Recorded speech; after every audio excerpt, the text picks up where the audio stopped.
Hari ini kita akan bahas mengenai sifat-sifat gelombang. Sebelumnya, kalian sudah melakukan literasi mengenai sifat-sifat gelombang ini. Nah, sifat-sifat gelombang yang pertama itu dia bisa direfleksikan atau dipantulkan. Nah, di waktu SD dan SMP ini sudah kalian pelajari tentang hukum bunyi pemantulan, yaitu sinar datang, garis normal, dan sinar pantul berada pada satu bidang datar. Satu lagi, sudut datang sama besar dengan sudut pantul. Nah, ini bunyi dari hukum pemantulan. Nah, pemanfaatannya atau penerapannya pemantulan ini terjadi pada proses pembentukan bayangan, ya. Di alat optik nanti alat optik ini sebenarnya sudah dipelajari di kelas berapa, berarti kelas 10 ya harusnya ya. Ini tentang pembentukan bayangan. Di pembentukan bayangan di mata, di mikroskop, di teleskop, di kacamata gitu ya. Nah, ini juga Ibu berikan contoh pembentukan bayangan di air di danau. Oke. Nah, yang selanjutnya ada juga pemantulan bunyi yang digunakan untuk mengetahui posisi suatu benda di dalam air. Ini pakai pemantulan juga, hukum pemantulan. Ada lagi ini mengetahui jarak tebing dari kita, ini juga bisa. Tapi kalau yang ini tidak dipasang alat ya, cuman contoh saja. Yang berikutnya sifat gelombang itu refraksi atau bisa dibiaskan. Pengertiannya peristiwa pembelokan gelombang. Nah, ini juga sama di SD dan di SMP sudah kalian pelajari proses pembiasan. Nah, kalau hukumnya itu bunyinya sama seperti yang tadi, sinar datang, garis normal, sinar bias berada pada satu bidang datar. Nah, terus sinar datang dari medium kurang rapat menuju medium yang lebih rapat, dia akan dibiaskan mendekati garis normal. Atau sebaliknya ya, bisa. Jadi kalau sudut datangnya besar, dia akan dibiaskan menjadi lebih kecil sudut biasnya karena mediumnya lebih rapat yang Contoh penerapan dalam sehari-hari ini sudah tidak asing lagi. Proses pembiasan ini tampak pada sebuah gelas misalkan yang dimasukkan, kalau yang ini pensil. Nah, kalau kalian jangan pensil ya, sendok saja. Nah, itu akan terlihat seperti patah dia. Ini dibiaskan. Ini dibelokkan sebelah sini. Atau dalam kehidupan sehari-hari yang lainnya itu seperti ketika kita berada di kolam renang, di pinggir kolam renang, maaf ya, bukan berada di dalam kolam renangnya, di pinggir kolam renang, kita akan melihat sepertinya kolam renang itu dangkal, jadi dasarnya teh asa di atas gitu ta. Padahal kolam renang itu cukup dalam. Itu proses pembiasan. Ada lagi pembiasan itu akan mengakibatkan efek dari fata morgana. Nah, jadi kalau di siang hari yang terik, kita akan melihat ada air di permukaan jalan atau di atas mobil. Biasanya kalau kita macet naik mobil, dilihat dari kejauhan tuh di atas mobil ada kayak air gitu. Nah, kalau ini di jalan seperti ada air, kayak banjir. Padahal ini tidak ada airnya, sebenarnya jalannya kering. Jadi ini ada efek pembiasan. Sinar datang yang dari udara atas panas, yang bawah lebih dingin, maka akan terjadi efek seperti ini.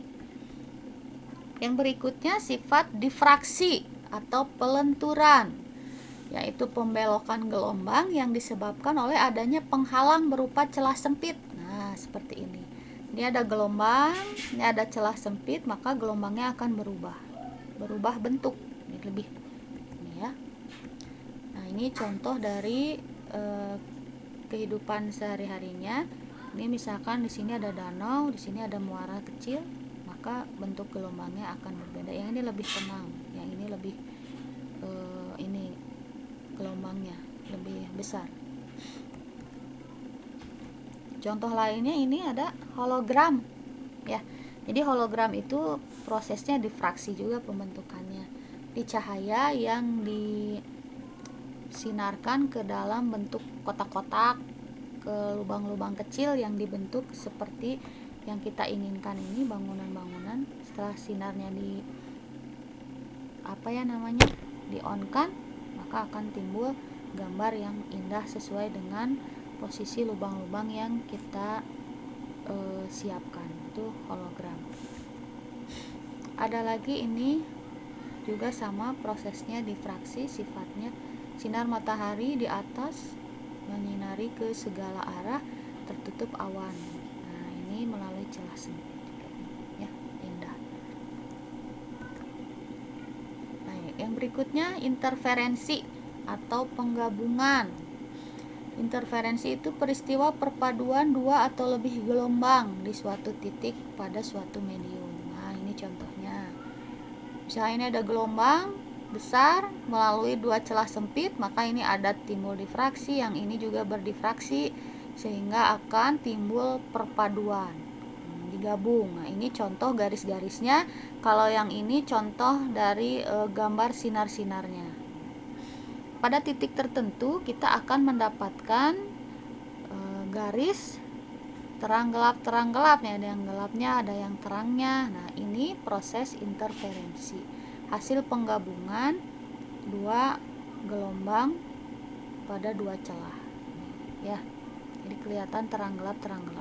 Yang terang ini artinya interferensinya yang menguatkan, sedangkan yang gelapnya interferensi yang melemahkan. Jadi interferensi itu ada dua, ada yang saling menguatkan dan saling melemahkan. Ini contoh dari gelombang yang 3 bentuknya ya. Ini gelombang sini, gelombang sini, gelombang digabung, nanti di sini akan terlihat gabungannya seperti apa.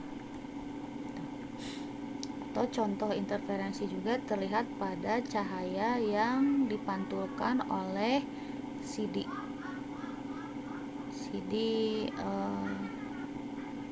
yang kita gunakan untuk mendengarkan musik di belakangnya ya, suka kelihatan kan ada warna-warna seperti pelangi. Nah, ini juga ada interferensi juga terjadi pada selaput tipis. Ini balonan itu yang suka ditiup tuh, yang dari sabun, gelembung-gelembung udara. Ini selaput tipis. Nah, ketika kena sinar matahari maka akan terjadi interferensi sehingga akan terlihat tampak warna-warna. Ada warna, ada yang gelapnya. Nah, itu terjadi karena sifat gelombang yang bisa digabungkan. Yang selanjutnya ini dispersi atau penguraian. Nah, ini perubahan bentuk gelombang ketika gelombangnya merambat di suatu medium. Kalau yang ini pasti kalian sangat mengenalnya, menguraikan. Nah, ini gelombang satu ketika dilewatkan melalui prisma, maka dia akan dibiaskan dulu di sini ya. Setelah itu akan diuraikan, didispersi, diuraikan sehingga terjadi bentuk magikuhibinium. Nah, dalam kehidupan sehari-harinya tidak asing lagi lah ini pada pembentukan pelangi. Nah, ketika hujan, jadi butir-butir air hujan dia akan membiaskan cahaya matahari yang datang kepadanya sehingga terbentuklah pelangi. Itu ya. Yang terakhir ini mengenai sifat gelombang polarisasi atau pengkutuban. Polarisasi gelombang ini menyerap sebagian arah getar gelombang karena melalui sebuah celah. Nah, ini ya. Misalnya ini ada gelombang cahaya yang merupakan gelombang elektromagnetik. Sini dia gelombang transversalnya saling tegak lurus, ada yang vertikal, ada yang mendatar. Sini. Ketika dipasang polaritator yang bentuknya vertikal, maka yang keluar yang vertikalnya saja, yang horizontalnya dia tertahan, tidak tersampaikan, gitu ya. Jadi pemilihan gelombang mana yang akan dimanfaatkan. Contoh dalam kehidupan sehari-harinya itu ada pada penggunaan kacamata. Bisa kacamata yang warna seperti ini supaya tidak silau. Ada yang kacamata positif dan negatif juga sama itu. Jadi difokuskan, dikutupkan gelombangnya mana yang akan dimanfaatkan atau yang digunakan untuk mata kita. Ada juga selain kacamata itu ada lensa pada kamera. Nah, supaya gambar yang kita dapatnya itu lebih jelas. Jadi kita mau pakai yang seperti apa, atau kita akan mendapatkan gambar yang seperti apa? Apa yang langitnya kelihatan lebih terang? Apa kalau foto manusia itu yang biar kelihatan lebih ganteng, lebih cantik? Nah, ini juga ada pada proses pemotretan kita ya, yang sekarang kita kenal dengan kamera jahat. Nah, itu dipilih gelombangnya mana yang dimasukkan gitu biar kelihatan makin ganteng, makin cantik gitu, atau gambarnya semakin jelas gitu. Ini juga proses polarisasi yang digunakan. Seperti ini ya, misalkan ini ketika di foto di lingkungan itu terlalu terang. Nah, kita pakai lensa di kameranya itu yang meredupkan, jadi kelihatan lebih pas warnanya gitu. Polarisasi ini juga digunakan pada pemotretan radar di atas ya, yang di satelit, untuk memotret kondisi bumi biar lebih jelas posisinya seperti apa, keadaannya seperti apa gitu.